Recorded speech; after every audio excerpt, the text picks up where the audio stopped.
Recording now. Okay, so here we go. Diversity or neurodiversity in care. I've been doing that all week. I keep bouncing between diversity and neurodiversity, but tonight we were talking about neurodiversity specifically and how that impacts care. Like I said, I'm Kelly Daniels, hosting along with the phenomenal Nina Walker, who will jump in and help me with some of our conversation topics in a bit. So if you've come to any talks hosted by a DEI committee before, you've probably seen this. This is one of our favorite images because it just helps orient where we are going to be today. So what we're looking at here is the power privilege wheel. That's just our wheel of all kinds of different identities that we talk about under the DEI umbrella that we need to be thinking about when we're thinking about the power and different struggles that people may have. You also see this called an identity wheel, just as a way for people to classify their experiences and where they're at. So both those titles we sometimes use, but we today are in this little green slice, the neurodiversity. Both times I've used this at different talks, a lot of people ask me what that means or what neurotypical means, what neuroatypical means. What are those terms? They are fairly new terms, probably the last like 3 to 5 years that we've started using them more commonly. So it makes sense that we don't really know them because it hasn't trickled down to the athletic training world too much yet. And that is why we are doing this today. So before we jump into that, a real quick note on people first language. Because it's something that we talk about a lot. You see it on social media a lot. We see it just in different like talks, TED Talks, different things like that. We hear the phrase people first language a lot. People first language is a good general practice.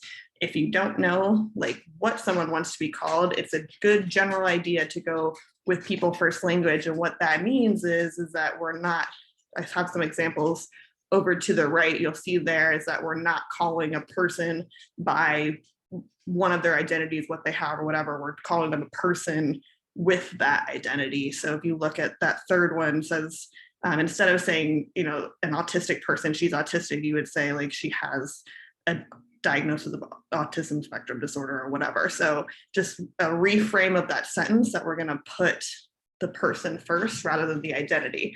However, I bring up the autism example here really quick because some recent studies, Harvard was looking at this specifically, was looking at what neurodivergent communities actually prefer to be called, because we kind of just all on the academic side of things, we're like, well, people first is the correct thing to do. We all do that. And it is good practice, but we didn't actually ask them what they want to be called. That's something that is an error in the academic side of counseling and psychology, is we kind of just make these decisions. We don't actually take the time to ask the people that are actually impacted.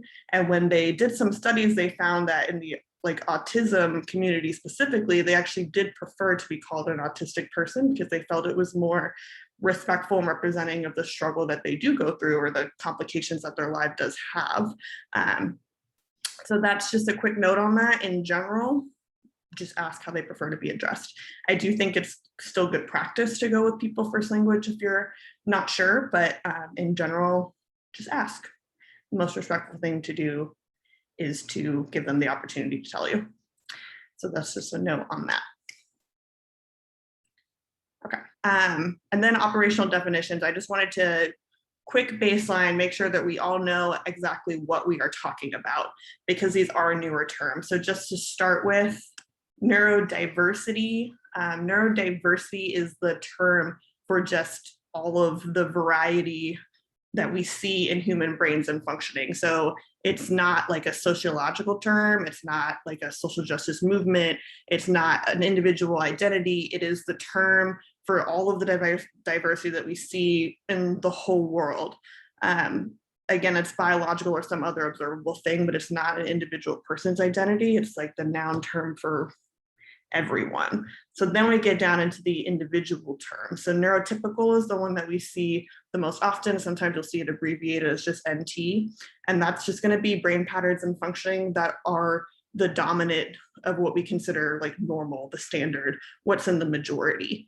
Neuroatypical is what you saw on the power privilege wheel. That's going to be what then falls outside the dominant standard or the majority. Neuroatypical is a term that has fallen away now. You're not going to see that in a lot of academic work anymore. And part of that is because atypical has like an inherent negative connotation that if you're not typical, then you're abnormal. You're atypical. Abnormal is a word that's been used in psychology to, like, you know, propagate really harmful stereotypes for centuries. So we do want to reduce that connotation, and partly because atypical makes it sound like you don't fit into neurodiversity, don't fit into that community, where neurodiversity is everyone, typical and divergent, not outside of it. So that's partly also why you've seen that term fall away to neurodivergent, which is that last term down there. So neurodivergent is going to be, again, possessing brain patterns functioning that are just different from the dominant standard, so diverge. Whenever I think divergent, I always think of that movie series with what was that actress, Shailene Woodley, yes, years ago. And I actually kind of really like that metaphor here, because she was different because she had all of the traits, not like this one thing. It wasn't a negative thing. She just was different, but in a really like positive way, which is kind of a nice framing for this. But so again, it's not any one diagnosis. It's just that you're different from what we consider the standard clinical norm. And then I just made that note down at the bottom just to clear it up, because it's a lot of words and they all start with neuro. So an individual is neurodivergent. They are not neurodiverse. So neurodiverse is not really a term that means anything, because it's an adjective for like a population could be neurodiverse, but every population is neurodiverse because everyone's brain is different. So it's not a term that has a ton of meaning, where neurodivergent is what that individual is. So again, neurodiverse is the population, neurodivergent is the individual. Hopefully that's clear, but we can definitely go back later if we need to clear any of that up. And I just wanted to highlight that one shift from neurotypical, neuroatypical to neurodivergent. So this is an important paradigm shift as far as our language. I know for me, the thing that stresses me out is keeping up with the language, because it is constantly evolving. It's always changing. And then you'll hear like I'll be on a talk with like counselors and I'll hear a term that I haven't heard yet. And then I'm like, oh my God, am I behind? Am I the bad person that isn't fully educated? And the reality is the language is just constantly shifting. So it is just something to like learn and then adjust, and not necessarily feel like we're the bad people that don't know it. But we are now neurodivergent is the opposite of neurotypical, not neuroatypical. So from this night on, you should not use the word neuroatypical, you should use neurodivergent. Both neurotypical and neurodivergent fall under neurodiversity. So again, neurodiversity is just everyone, and both of them fall under that, because everybody is inherently different. So everyone inherently is going to be included in neurodiversity, because all of our brains are so different no matter what.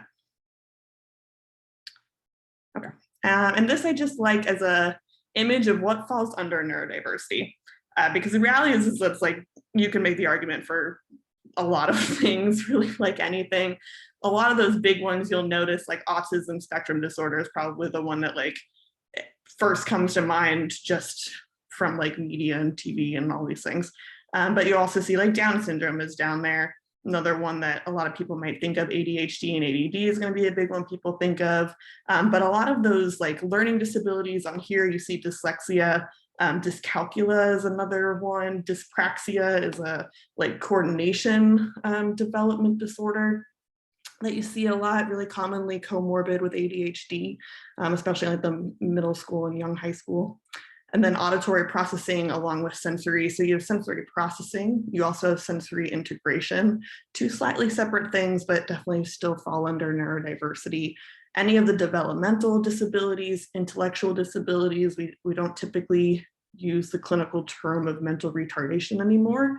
We would have like a spectrum of intellectual disability or developmental disability. They are so different. So one term doesn't really explain all of them. We have to be a little more specific.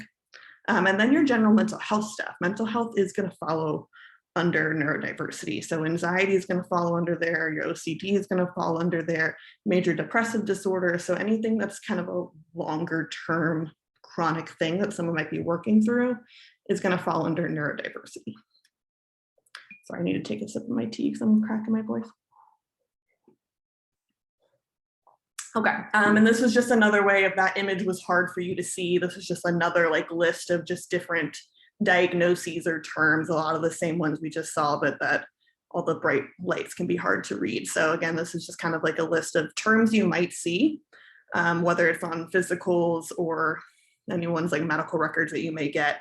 All of these do fall under neurodiversity or neurodivergent individual. And I put post-concussion syndrome on there because that's one that we see a lot. We think of like neurodivergence as something someone is born with or has, but it can also be developed through injury. Post-concussion syndrome is one that we need to be thinking about. I myself have a little bit of a Broca's aphasia, which is why if you're listening to my speech, you will hear me like blur words or not pick the right word, things like that. That's a post-concussion syndrome that I have developed that now places me as neurodivergent. So, and my anxiety, but whatever. Okay. And then with autism spectrum, this is just a really good example. This isn't necessarily a talk about autism spectrum, but it's just like a really good example to pull to understand neurodivergence. But we have always like we used to call it like autism, right? You had autism and then you had Asperger's. We were taught that that's a type of autism, which is a widely debated thing even still currently. But then we moved to autism spectrum, which was better. But if you look up at that top one, the spectrum is a straight line. And we were classifying people as like mildly autistic or severely autistic. That's not really a great way of categorizing them either, because in reality, there's so many things that goes into that. And they might have really phenomenal language skills, but have issues with motor skills. So we can't necessarily classify them as more or less. So now we're down more in this beautiful color wheel where we've got more categories. We've got sensory, we've got language, motor skills, perception, social skills is one that I would add on here too. So you do have more variety to recognize that people are going to have different levels in different categories, and it doesn't exclude them from being included in that spectrum. So the spectrum, not a line, but a really lovely circle. And the reason I brought this up is just, again, to reiterate that spectrums are not single lines, and that's true with autism, but that's also true of literally everything. ADHD is going to have spectrums for individual clinical markers. Some people are going to present one way, not another way. It doesn't mean one person has the correct diagnosis and the other person doesn't. It means that they have a different symptom presentation, just like an ankle sprain might. But that's also true with like major depressive disorder, generalized anxiety disorder. Anything is going to be specific to that person. So those clinical categories are important, but we need to recognize the variability that occurs within each one of those. No two brains are alike. That is the true reality of neurodiversity. That's why we say that everyone falls under the term neurodiversity, because everyone is different. And then just that bottom note, biases are my favorite thing to talk about in the whole wide world. We do have to put aside our biases and our preconceived notions of what is normal. And that is why we don't use neuroatypical, because it implies that there's something that is normal and there's something that is abnormal, rather than there's something that's more common versus something that's less common. And that's an important language shift when we're talking about validating our patients and not propagating any harmful stereotypes. But again, we want to think about who decided what is normal, and is that truly normal, and is it important that it's normal, or do we just need to work with that individual? But that's a soapbox for a different day. And then finally, I just wanted to show a couple of resources. So done with the kind of basic information part, but we can definitely talk about any questions you may have once I'm done recording. But I did want to show you a couple of resources. This Wake Forest Counseling Hub, it's just got a really good like definitions, some like research articles, but also like blog post type articles, and then other resources for like how to set up a clinic that is more accommodating, just other things like that. This Boston University is a terms index, and they have a bunch of different diagnoses. So like if you're looking to understand like what dyspraxia is, it's got a very basic thing, but then they have a resource that will help you dive in a little bit more. And then it also has like some social justice terms as far as like accommodations and different things that we may do to support these people. And then finally, that Harvard Medical School, this is a workplace accommodations, but I really like it because a lot of it is relevant to how we structure an athletic training room, or how we structure classrooms, or how we structure a team, even where it's talking about, well, what are some like basic accommodations that you can put in to make that place more functional for anybody that walks in. So those are a couple resources. Let me see if I can show those to you. So everybody can see me still. This is that Wake Forest article. Again, it's just maybe basic like terms and then some resources to go through some different strategies. So a lot for like teachers and counselors, but we all know athletic trainers are both. So definitely something that I really like. They have all these different things down the bottom. And then this BU one is great. So it just is like a list of terms, a lot of things that you could think of. It's just gonna give you some basic info. If I click on dyspraxia, it gives me a basic definition, but then it also links me somewhere I can get a little more info. So that's a good, easy one. And then finally, this neurodiversity. And it's talking about like fostering neurodiversity, making it more friendly in the workplace. But a lot of this stuff we'll talk about when we get down to case studies. But even like, it sounds so simple, but using a clear communication style that's not using sarcasm can be very helpful to someone who's neurodivergent. If they have, like, that happens to be one of their things, that it's harder for them to understand sarcasm or euphemism or like subcontext, like all those things. We want to think about that when we're structuring what we're saying to people. So anyways, good list of things to be thinking about. And then finally, and we're not going to play this whole thing, it's 17 minutes, but this Elizabeth Wicklander TED Talk on neurodiversity, it's a good 17 minutes of your life. And it's really great if you just kind of want to get a little basic thing there. So I will stop sharing and stop recording, and then we will get into some conversation.